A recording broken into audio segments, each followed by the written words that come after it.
Traders overcomplicate this way more than they need to, and I will prove it to you. Answer this question. What can a stock do?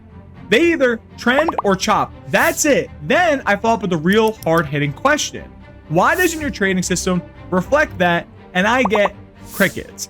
A fifth grader knows that stocks can go up, down, or sideways. But if you scroll through social media, you will see hundreds of different reasons on why stocks move. It's because of the gamma node at 100. No, it's because there's flow. They're selling credit spreads. But none of that answers the only question that matters. Is a stock trending, and can I make money? I learned this the hard way. I blew through accounts, staring at setups that look like the SpaceX control room. I felt like I was plugging into my secret market maker software, feeling like I was deciphering the market. I thought more tools, more lines equals more profits. Turns out more lines and more tools just means more reasons to second guess yourself. And guess what? I second guessed my wife's boyfriend too, but RSI on her is overbought. Anyway, by the time you've analyzed 10 tools, the move is already gone. So today, we're going back to basics. If you have a phone and a purple line, you're ready to trade. Let's get into it. Trading is easier than you think. And today, I'm going to explain to you exactly how. Because traders think this is what they need. I remember when I was a new trader, I had dreams. I'm going to have 6 monitors and like a sick office, and like I'm going to have a TV that's like streaming the flow, and it's going to be all this craziness. I'm going to have all these indicators that no one knows about, like Fibonacci channels and pitchforks and just absolute nonsense, right? But here's what happens. You have all this slop on your chart. It looks like a kid's coloring book. It's telling you to buy a dip, oversold RFI, is a depth cross, strong resistance, bullish divergence, like all of that stuff. And then you're like, oh, well, the reason I was red today is, not because of my indicators or, maybe I didn't have enough screens. No, I need flow now. You need to understand, oh, this is what's really driving the market. Oh, maybe I need, this gamma tool and all this fancy stuff. But in reality, all you need is this.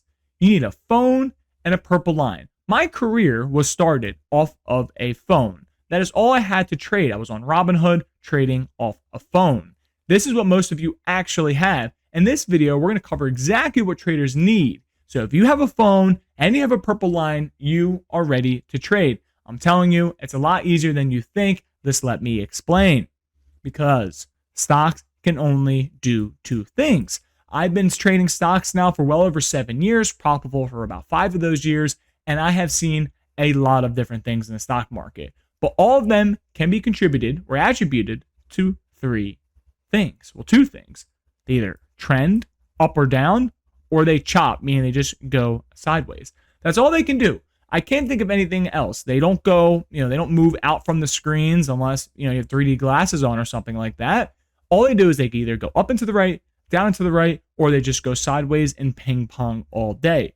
That's all they can do. And once you master these foundational elements, the rest of trading becomes a lot easier. But if you don't know how to find a trending stock or identify chop, nothing else is going to help you. So, how do we tell if a stock is trending?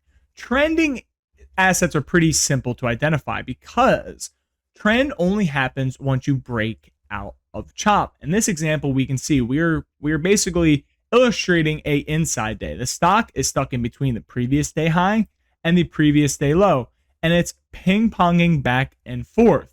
This is, by definition, an inside day, or people call it an IB, right, for inside bar. I just call it inside day because I am a daily momentum breakout trader.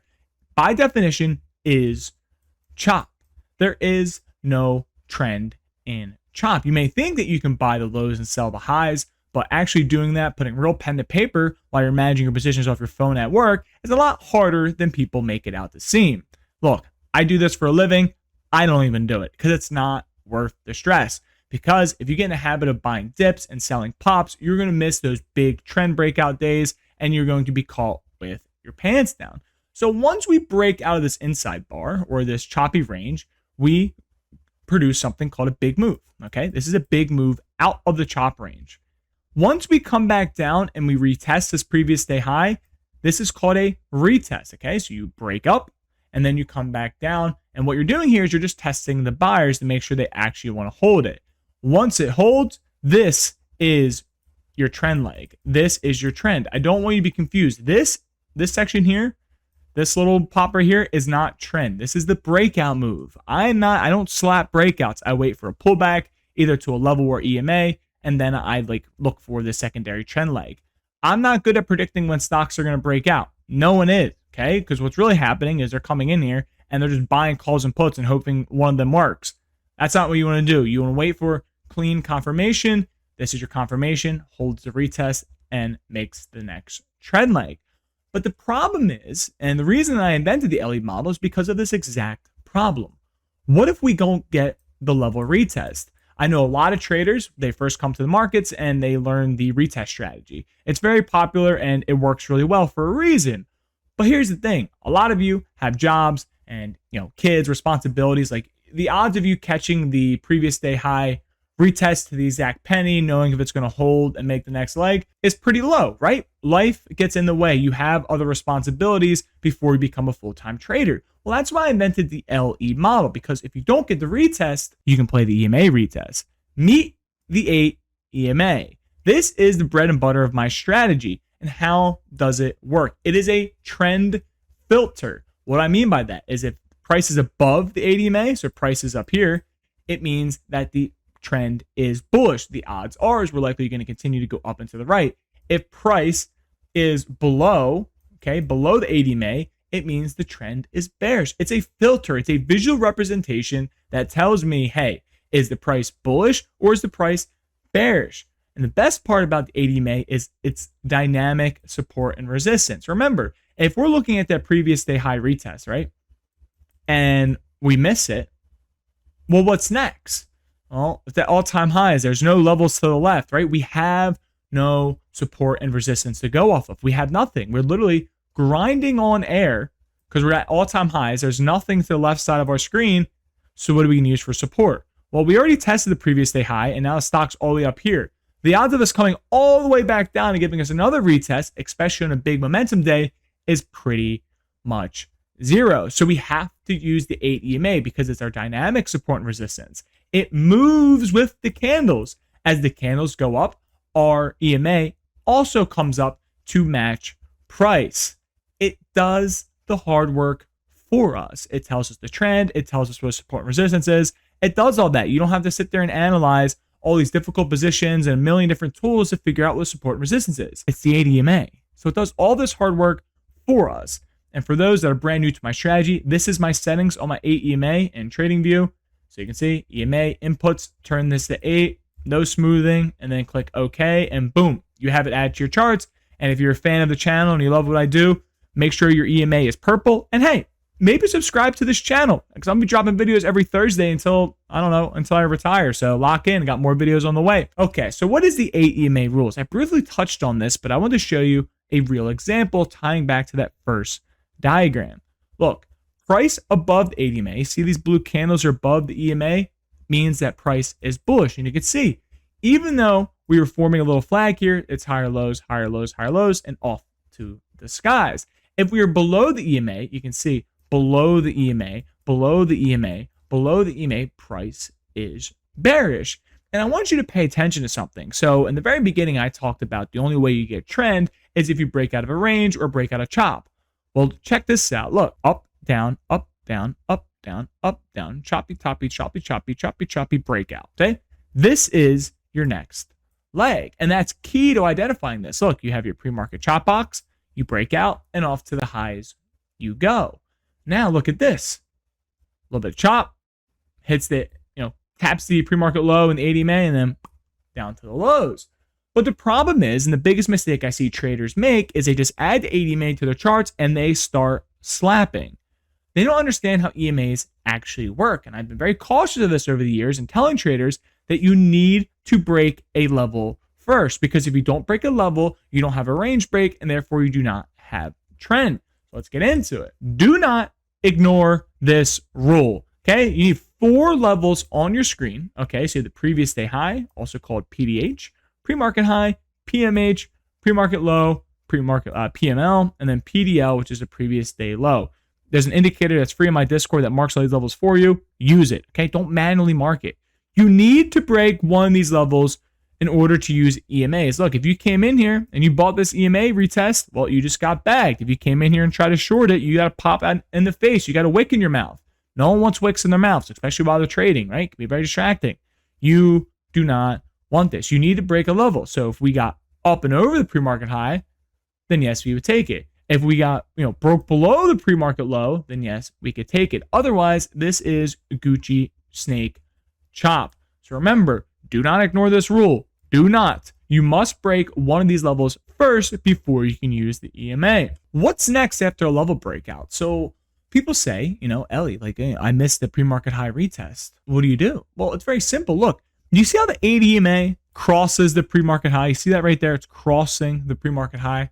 That's your sign that you're not going to get a pre-market high retest because the 8 EMA is going to come first. Remember, it's called the LE model. Levels first and then EMAs. It's not called EMAs first and then levels. LE, not EL.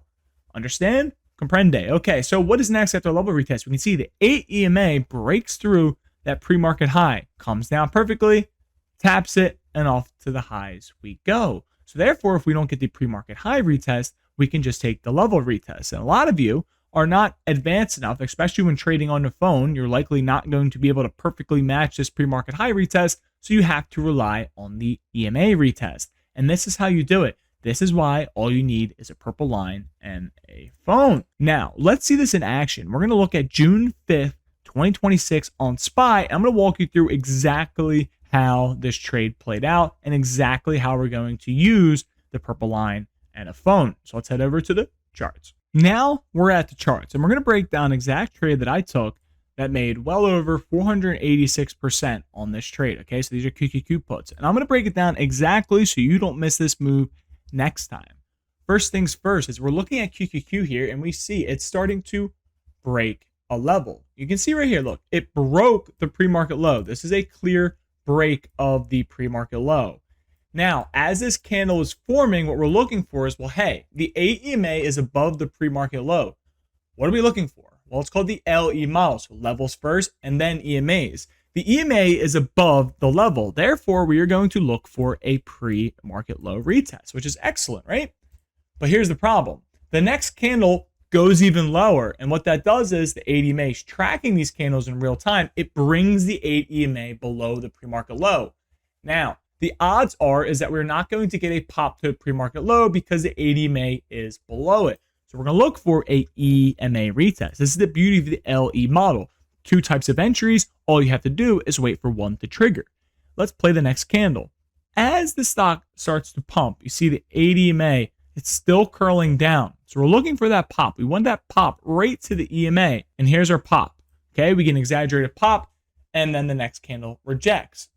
Oh, Ellie, I missed that move. I wasn't fast enough. That's okay, because we know the odds are is that's likely going to consolidate just a little bit more. And that's exactly what happens. The next candle pops, and this gives us our E entry. Maybe you didn't want to enter because it was a bullish hammer candle. That's okay. Trending stocks offer multiple entries, and we can see, look, big pop to the 8 EMA, big E prints.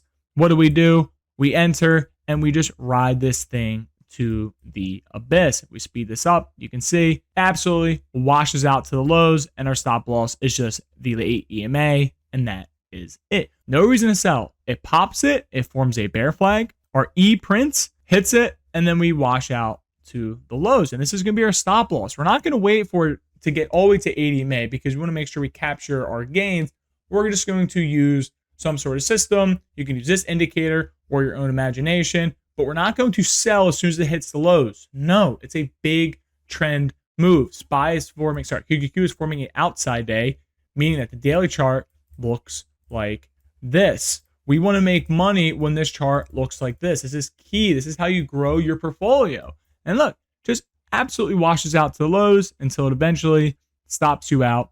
And that is all she wrote. That is the LE model. This is how you actually do it. Please do not just buy off of a random purple line because it's above or below. Wait for those levels to break, give you that confirmation that it wants to trend, and then hold on for dear life. And you really want to ride the wave. This is how you grow a small account. You don't want to be stuck taking these 20% profits. It's really hard to unlearn those habits. That's why I preach, hold those runners, hold those contracts. I'm telling you, it is going to save you big time when you start to size up, because when you size up and you don't hold, it's really going to sting. Now I have a couple more lessons for you, so let's hop back over to the classroom. Let's recap of what we went over today. remember, you don't need more tools. Your charts should be clean and be able to answer 2 questions in a matter of seconds. If you send me a chart and you have all this nonsense on it, I'm not going to reply. Trust me, traders send me all kinds of wacky stuff every single day. Because if I need to look at your charts, your kids need to come in the room and look at your charts, and they should answer 2 questions. What is the trend and where do I enter? That is all your chart should tell you what is going on or what to do. What is the trend? Where do I enter? Is the stock going up? Is it going down? Or is it chopping? Okay, if it's chopping, we're obviously not going to trade it. So cross that out and throw it into the stinky trash. Okay, now, if it's trending, great. Where do I enter? Is it going to be off a level or an EMA? Remember, if it's off a level, it means that the 8 EMA is above it. So you're looking for that pop and down. But if that 8 EMA comes below that level, you're looking for that pop to the EMA to come back down. That is the LE model. That is how I got my name of LE model. Hopefully understanding now. Once you understand these foundational elements, we can start to build on the rest. That is it. That is all you need. Trading is a lot simpler than you make it out. But before I go, make sure you join the free community. I trade live every Sunday. You're going to get my weekly watch list sent right to your inbox. And if you join now, you get the free level script that automatically marks those 4 levels on your screen. You can either scan your QR code on screen or description or linked comment down below. I would love to have you. We have a great community, lots of discussion. I'm active every single day. Feel free to stop on by. And if you don't want to join, hey, more power to you. With that being said, I hope you have a wonderful night. I hope you learned something, and I'll see you on the next one. Oh yeah, make sure you subscribe. Peace.